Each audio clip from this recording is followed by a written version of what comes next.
To start with, I will be applying the base coats to all my test figures. I'm aiming to do 2 to 3 coats of the base colour until I'm satisfied with an overall and even coverage.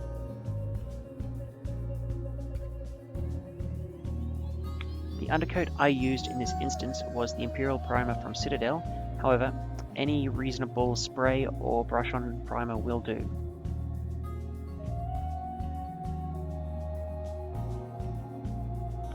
This is a rough and imprecise stage, as all I am really trying to do is get the base colour down. The brush I'm using is a Basecoat brush from Citadel, so yeah, I can get away with using a substandard quality brush at this stage. And ideally you'd want to do so, as this sort of work tends to be fairly hard on your brushes. You can see my wet palette just off camera. I prefer to use this for most of my work, as it makes my paint go a lot further.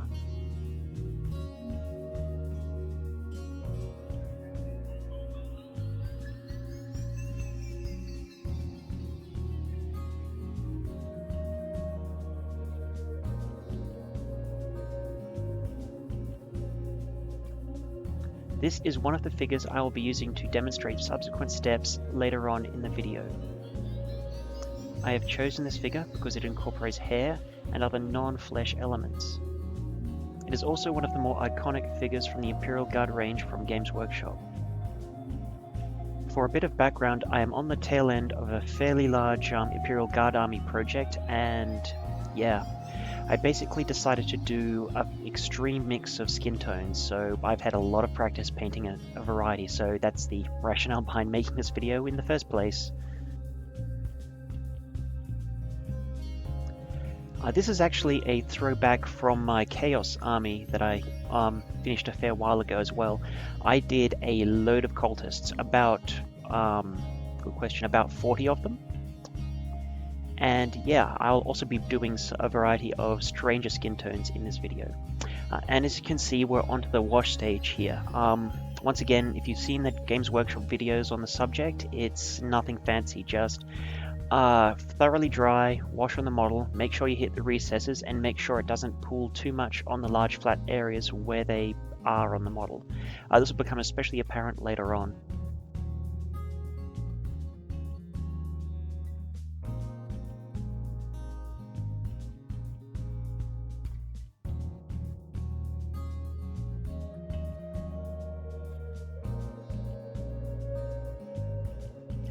I had a bit of trouble with this figure, getting the wash down, mostly due to the strange shape and slightly softer detail on it.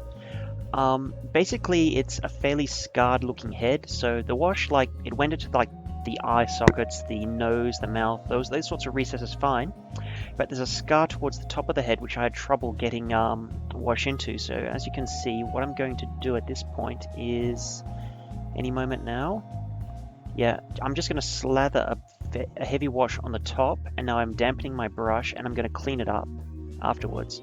So therefore we have the wash remaining in the recess, which I didn't get before, and yeah, clean up the rest where it doesn't belong.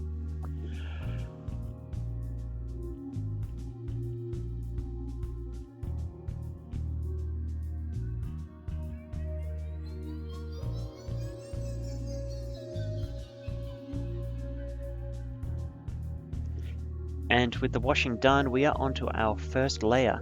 Now this is the part that can make or break your paint job, as this is where you start to really get back some of that shading and definition. The first thing you'll notice is that I'm not using the poor quality Games Workshop brush anymore. I'm instead using my Winsor & Newton size 1. As you can see, the paint is relatively thin. Every now and then I especially after recharging it, I drag it out on the bit of working paper in front there to make sure I haven't overloaded my brush. And once I've got the paint into a state which I'm happy with, I'll then gently layer it over the intermediate areas of the model, leaving the deepest recesses on the shade color. The initial coat of this usually starts to look a little patchy, but usually apply 2 or 3 coats, though the rule of thumb is do it until you are happy with the result.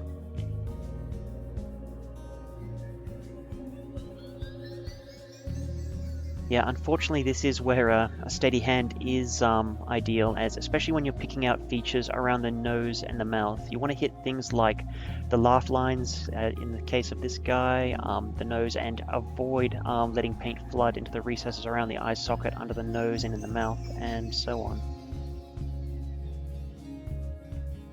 You'll also want to leave a definitive dark line between the mid-flesh tone and any other non-flesh items such as hair and the headset this guy is wearing.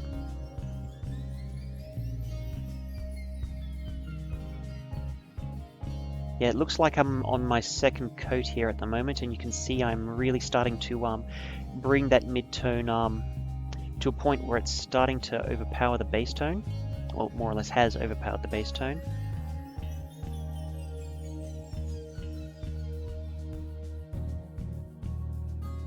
The rest of this stage is just layering it until you get the texture you want and the colors you want, and then, yeah, there's really not much else to it. Unfortunately, for achieving a good result every time here, the only thing I can really emphasize is practice.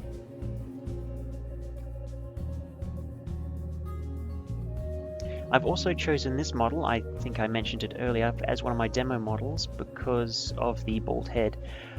Since obviously the top of the bald head is going to catch the most light, we have to highlight a large, broad, flat and curved surface, which is a lot more difficult than doing edge highlighting, as most people who learn to paint via Citadel painting methods may have done. You'll notice the color that I'm using here is Flayed One Flesh. This is one of the new ones that have been released with the Age of Sigmar range. I'm particularly happy that they released this color, as it now serves as a good mid-tone between Rakarth Flesh and Pale Witch Flesh. Before that, I was mixing up a mid-tone using a combination of the two previously mentioned colors. So it's always nice not to have to mix colors, especially when you're batching an army like this.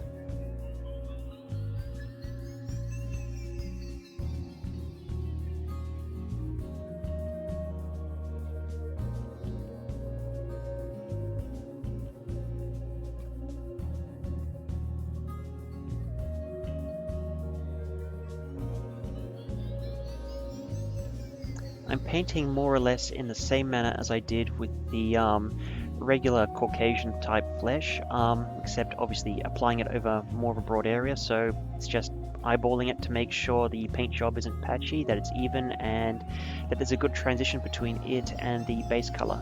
This is only really achieved by doing graduated steps and keeping your paint thin.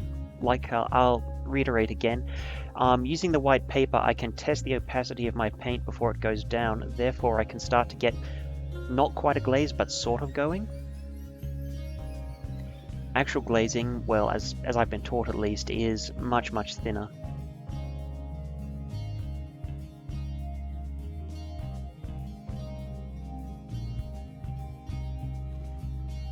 You can also see the scar starting to come out a bit more easily now that the layering is going down.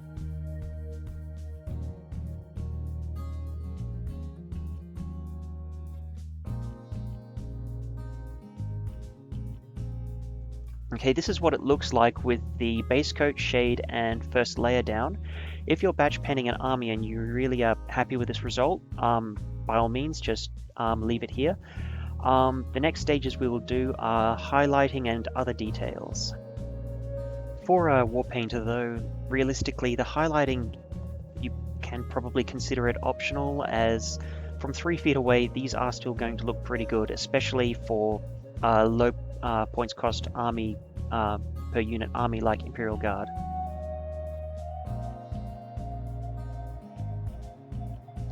But for the purposes of this demo, I will be doing the demonstration of highlighting. So what I'm doing here is I'm once again testing the opacity of the paint and putting down my first highlights. Now I'm not doing an edge highlight as you see in the Citadel videos. Instead, what I'm doing is I'm putting down a very thin layer on the brow area to try and get... Initially this is more to figure out where my highlights are going to go than anything else. So yeah, I've already done that. And now I'm putting the highlights on the cheekbones, also reinforcing it on the brow. See, it's starting to come out very slowly. Yeah, generally with this sort of thing, take your time. It's not a race.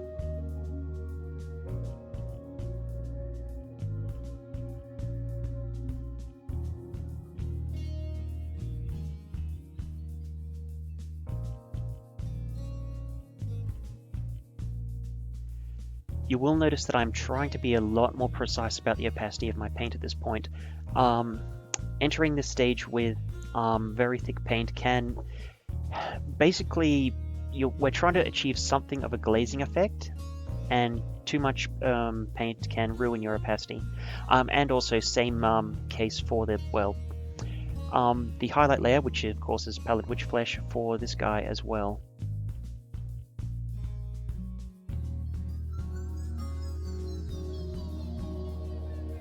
You'll also notice that for the scars, I'm highlighting the underside of them to give the impression that light is reflecting off the edge of that flesh to create an impression of depth.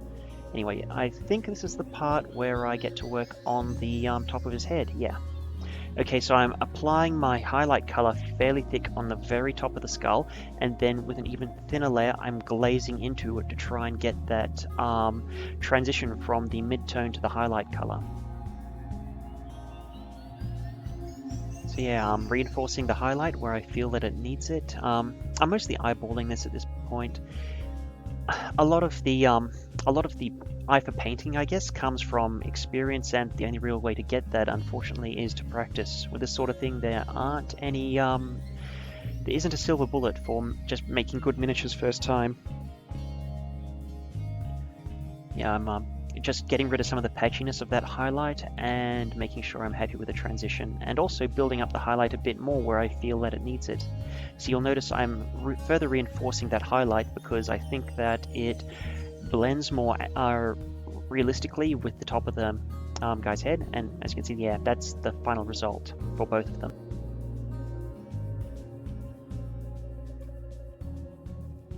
Okay, I am now moving on to some of the final details now that the highlighting is done. As you can see, I've already made a start on some of the other details, such as the hair and the headset, but now I'll be doing the eyes. Now you'll notice I've switched to Vallejo colors because I think they thin out a lot better, and the color I'm using initially to paint the eyeball is Vallejo Off-White. Now I think it's a good idea to not use a straight white because that appears to be a bit more stark. Instead you want something, well, off-white, as the name of the paint I'm using suggests. So I'm also still using my Winsor & Newton size 1, but the paint I'm using is also extremely thin. So yeah, all I'm doing is just like gently, with not a lot of paint on the brush, touching it to the eyeball until I'm happy with it. So I've already finished that, and now I'm just putting down the actual iris. I'm not going too crazy or doing anything complicated. I'm just doing a simple white and black eye combination. Like for the amount of guys you're painting, you probably wouldn't want to get any more complex than this. Okay, right now I am working on the hair, which I thought I'd demonstrate. I've already put in a base coat down of Vallejo model color black, and what I'm doing at this point is I am trying to pick out individual strands, and on the side and on the top I'm stippling on dots where the I don't know what the term is, where the hair is sticking up on the sculpted bits of detail, such as the sculpt allows, obviously. Yeah, to try and start giving the impression of a bit more highlighting, I suppose, more than there actually is sculpted on the figure. So yeah, the color I was using there was German grey. And now that I've finished that layer, I am repeating the process, but far more sparingly with another highlight color. This time, I think that is medium sea grey, yeah. And I'm repeating the process.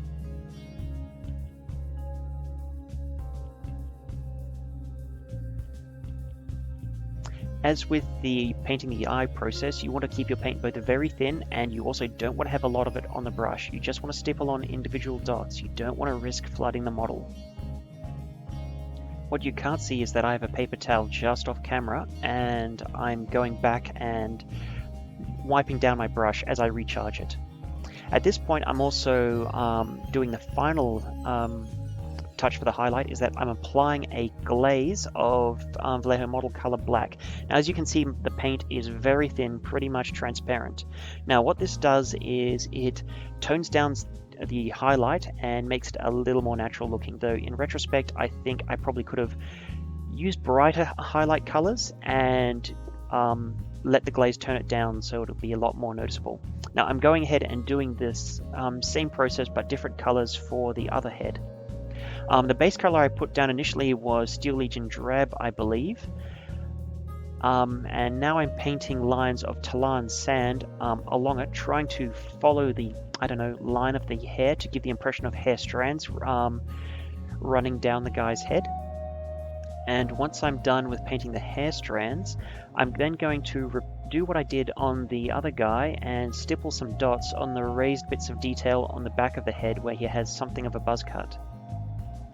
Okay, now I'm on to the final highlight, of which I'm using Avalanche Sunset, and as per last process, I'm painting even thinner, more sparing, and a bit shorter lines, ideally over where I painted the Talan Sand, but realistically I'm approaching the upper limits of my own eyesight here and I had a hard time seeing where my previous paint had gone, and once again putting dots on the buzz cut type feature on the back of his head. And just like with the previous hair, I am doing a glaze, this time with the mid-tone rather than the base tone of Talan Sand, just to dampen down the intensity of those highlights. Once again, I think I could have stepped it up a notch in terms of contrast.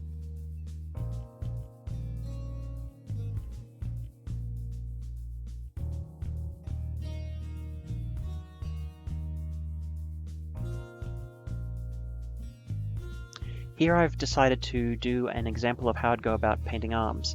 I've already applied a base coat of Demonite Hide and a shade layer of Druki Violet. Here I am doing the first layer of Warp Fiend Grey.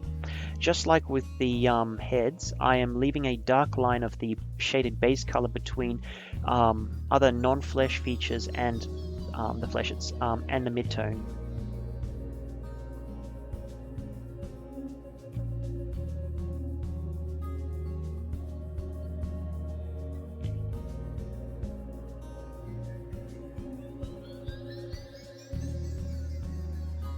Just like the face, 2 or 3 mid-tone layers should get rid of the patchiness, and you'll also notice that I'm picking out the deepest recesses of the muscle and leaving them on the shaded base coat.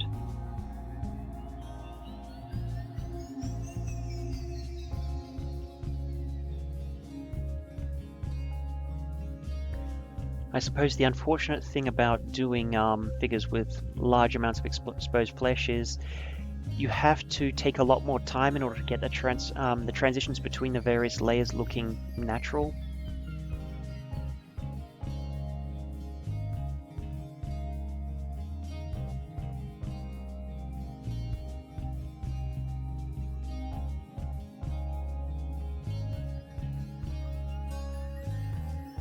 You'll notice here that I have now begun doing the hand. A lot of people have trouble doing hands, myself included, but my usual method is to just hit everything with the mid-tone apart from the very deepest gaps between the fingers. And if the sculpt allows it, try to make sure you leave a lot of depth. The sculpting on these guys, they're the old, I think Goliath gangers from the old Necromunda box set. Their hands aren't very well sculpted, but for say something like a guardsman, they're a lot more rounded and a lot better sculpted, so you can afford to leave a lot more base color running the length of the hand rather than just in between the fingers as they are in for these models.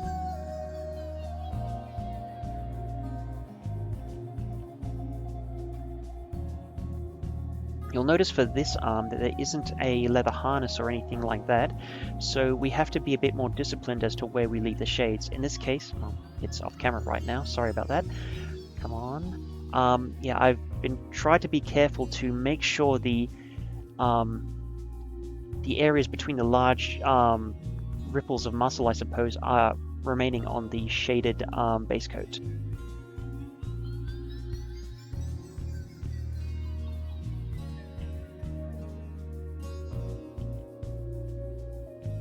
Once again, going over all of the layers to make sure we haven't got a patchy mid-tone coat.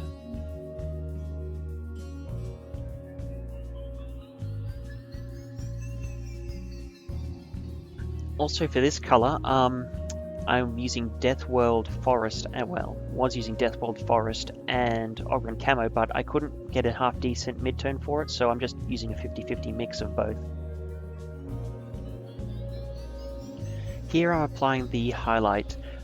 You'll notice that I'm painting in very, very small upward strokes towards the top edge of the exposed sections of flesh. This is, once again, like I was doing with the head, the bald head, trying to get a gradual highlight across a large broad area. So once again, this takes a bit of time and many layers. So yeah, I'm basically bringing the highlight up to a level I'm happy with, and once again, paint's very thin. Okay, so for highlighting the fingers, since there isn't a lot of good sculpting on this figure, I'm trying to give that impression of depth myself by making sure I've painted highlight lines along each of the fingers. This should hopefully give the impression of more depth than is actually sculpted on the model. The direction I'm doing the highlights is also very important in this case. If I were to use this arm on a model, the model would have to be aiming the gun, as that is the way the highlights are structured, and that's what makes sense given the way I've done the highlights. If the model was aiming this weapon towards the ground, I would have had to do the highlights differently, so that the highlighting was from the very top of the shoulder going down. And here we have a somewhat grisly looking final results video. As you can see, I've finished off some of the details, and just so you have an idea of how it might look like on the finished models. And I guess if I decide to go mad and add another couple of platoons to my guard army, well, I've already got a head start on some of the heads, I suppose. So if you've made it this far, congratulations and thank you for watching. Usual YouTube stuff, like, comment, subscribe if you feel like it. And I also hope to well, get around to doing more videos at some point. Again, thanks very much for watching, and well, if you're still here, I'll see you later.